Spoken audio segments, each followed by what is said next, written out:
अब आपको हम वह क्वेश्चन बता रहे हैं जो परीक्षा में बराबर पूछा जाता है। एप्सिलॉन नॉट को आप पहचान चुके हैं, एप्सिलॉन आर को भी आप पहचान चुके हैं। तो इस सब का मान कितना होता है, इकाई क्या होती है, विमा क्या होती है, यह सब बातें आपको जाननी चाहिए। तो आइए देखते हैं। आप तो जानते हैं, पढ़े हैं, अभी तुरंत पढ़े हैं, आज अभी घर पे आपने गए। कूलाम बल का समीकरण क्या है? F बराबर इतना, K का मान इतना होता है, और आप पढ़ के आए हैं कि एप्सिलॉन आर का मान इतना होता है। तो एप्सिलॉन का मान इसमें रख दीजिए तो आपको एक समीकरण मिलेगा। आपको जानना चाहिए कि जब आप न्यूमेरिकल बनाएंगे तो आपको मेनली यही समीकरण का यूज करना है अदिश रूप में। यह समीकरण सदिश रूप में भी लिखा जाता है। अब हम आपको vector form of Coulomb's law बताएंगे, जो मेडिकल, इंजीनियरिंग, ये सब के लिए थोड़ा ज़्यादा इम्पोर्टेंट होता है। परंतु बेस फिजिक्स में अभी आप पहले स्केलर फॉर्म पढ़िए, फिर वेक्टर फॉर्म हम लोग देखेंगे। तो 1/4 pi epsilon not epsilon R into इतना होता है। अब आप तो जानते हैं कि ये भी एप्सिलॉन, ये भी एप्सिलॉन, तो जो इकाई इसकी होगी वही इकाई इसकी होगी, अतः इसकी कोई इकाई, कोई विमा नहीं होती है। No unit, no dimension. इसका वैल्यू याद रखना चाहिए।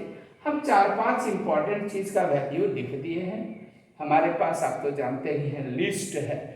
किरासन तेल का कितना होता है, कार्बन डाइऑक्साइड का कितना होता है, मेथेन का कितना होता है, बेंजीन का कितना होता है, तो सबका अलग अलग होता है। और वो सब चार्ट लेने के लिए तो वर्मा सर के शोध संस्थान में आना जरूरी है। तो आप जानते ही हैं कि हमारा 44 साल तो केवल इसी रिसर्च में बीता है कि कहाँ क्या है, खोज कर निकाल कर बच्चों को दें। तो गिफ्ट आइटम में हम वो आपको देंगे।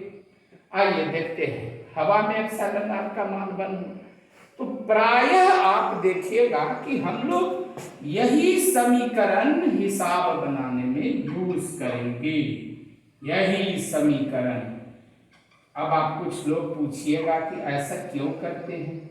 तो हम लोग पृथ्वी पर रहने वाले जीव हैं, हमारा ग्रह है पृथ्वी, हम कोई चंद्रमा पर रहते नहीं हैं।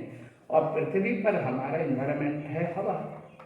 हम कोई जलीय जीव जंतु तो है न, मत्स्य वर्ग के प्राणी तो है न कि हम पानी में रहते हैं, अतः यहाँ एप्सिलॉन आर आएगा। यहाँ एप्सिलॉन आर हमेशा हवा आएगा, और हम लोग हवा में सब काम करते हैं। इसलिए हम जब न्यूमेरिकल्स बनाते हैं तो हम लोग इस फार्मूला को यूज करते हैं। आइए इससे ट्रांसफर मेथड से एप्सिलॉन नॉट का मान निकाल लें, और इसकी इकाई रख दें और इसकी विमा रख दें। ये इसकी इकाई हुई और ये इसकी विमा हुई। आपको जानना चाहिए, इस चीज को गौर से देखिएगा। एप्सिलॉन नॉट का मान 8.854 इंटू 10⁻⁻12 कूलॉम स्क्वायर प्रति न्यूटन प्रति मीटर स्क्वायर होता है। धरती पर जब तक जिंदा रहें तब तक इसको याद रखें। अब परीक्षा में मत लिख दीजिएगा कि मास्टर साहब आप भी याद रखिए, ये आपके लिए है। और ये 4 को प्राय लोग ड्रॉप करके न्यूमेरिकल बनाते हैं। एप्सिलॉन नॉट का आप मेरा न्यूमेरिकल सॉल्यूशंस देखिएगा तो उसमें आप देखिएगा कि प्राय हम वैल्यू को 8.85 पर कंसंट्रेट किए। ये वैल्यू है।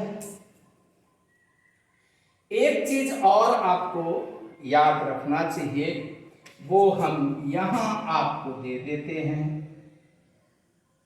1/4 pi epsilon not equal to F into R square by Q1 गुना Q2 होता है, और इसका मान होता है 9 गुना 10⁻⁹ न्यूटन मीटर स्क्वायर प्रति कूलॉम स्क्वायर।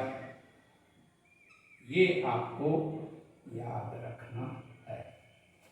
ये सब तो आप जानते ही हैं, हमारा रफ आइटम है, और यही आइटम हमारा महत्वपूर्ण होता है, जिसको आप नोट डाउन करिएगा आप। एप्सिलॉन नॉट का इतना मान रख के, पाई का मान 3.14 रख के इसको सॉल्व करिएगा तो इतना आएगा न्यूटन मीटर स्क्वायर पर कूलम्ब स्क्वायर। और ये बहुत बड़ा मंत्र है जो न्यूमेरिकल बनाने में बहुत काम करता है। ठीक है, फिर मिलते हैं अगले क्लास। अब आपको ड्यूटी जानना चाहिए, आखिर हम लोग ये सब पढ़ते काहे हैं, कूलम्ब फोर्स, इलेक्ट्रोस्टैटिक्स, ये सब क्या पढ़ते हैं। आपको जानना चाहिए कि करंट इलेक्ट्रिसिटी जिसका आज आप उपभोग कर रहे हैं, इतनी सुख सुविधाएं सब यहीं से जन्म लेती हैं। इस बल की विशेषता क्या है कि ये सेंट्रल फोर्स है। सेंट्रल फोर्स यानी पॉइंट टू पॉइंट लगता है, दो पॉइंट के बीच, ये पॉइंट टू पॉइंट लगता है, centre to centre. Point charge के लिए ये सच होता है, यानी छोटा आवेश के लिए सच होता है।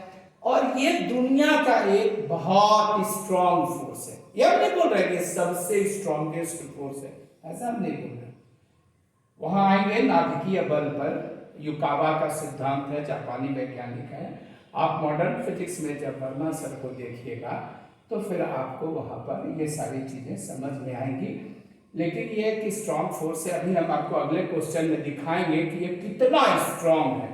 ये बहुत स्ट्रॉन्ग फोर्स है और बहुत दूरी तक लगता है, लेकिन कम दूरी में ये बेचारा 10 पर पावर -14 मीटर। आप देखेंगे मॉडर्न फिजिक्स में रदरफोर्ड ने निकाला था नाभिक की त्रिज्या 10 टू द पावर -14 मीटर। उससे कम दूरी पर ये लागू नहीं होता, उससे कम दूरी हो जाए तो न्यूक्लियर फोर्स लगता है। आइए, व्हाट इज यूनिट चार्ज, एकांक आवेश क्या है। तो आप तो ये जानते हैं, अब आप जान चुके हैं कि आपका कूलम्ब बल का यही समीकरण है, यह कूलम्ब बल है ना। कूलम्ब बल F बराबर कितना होता है। अगर आप इसको भी एक मान लें, इसको चूंकि इकाई आवेश की परिभाषा करनी है, इसको भी एक मान लें, इसको भी याद है 11 क्लास में हम आपको संधि वाला बात बताए थे कि जब बेटा और बेटी के पिता मिलते हैं और आपस में बात होती है तो सबको एकांत कर दिया जाता है। ताकि इसको एकांत करें, इसको एकांत करें, इसको भी एकांत करें, तो F बराबर इतना निकलेगा। और इसका मान तो आप जानते हैं इतना होता है। अतः इकाई आवेश वह आवेश है जो हवा में परस्पर 1 मीटर की दूरी पर रखें तो इतना न्यूटन का विकर्षण बल अनुभव करें। अगर इससे ज्यादा बल करता है अनुभव या कम करता है तो समझिए वह इकाई आवेश नहीं है। और एकांक आवेश, एक कूलम्ब आवेश प्राप्त करना काफी कठिन काम है।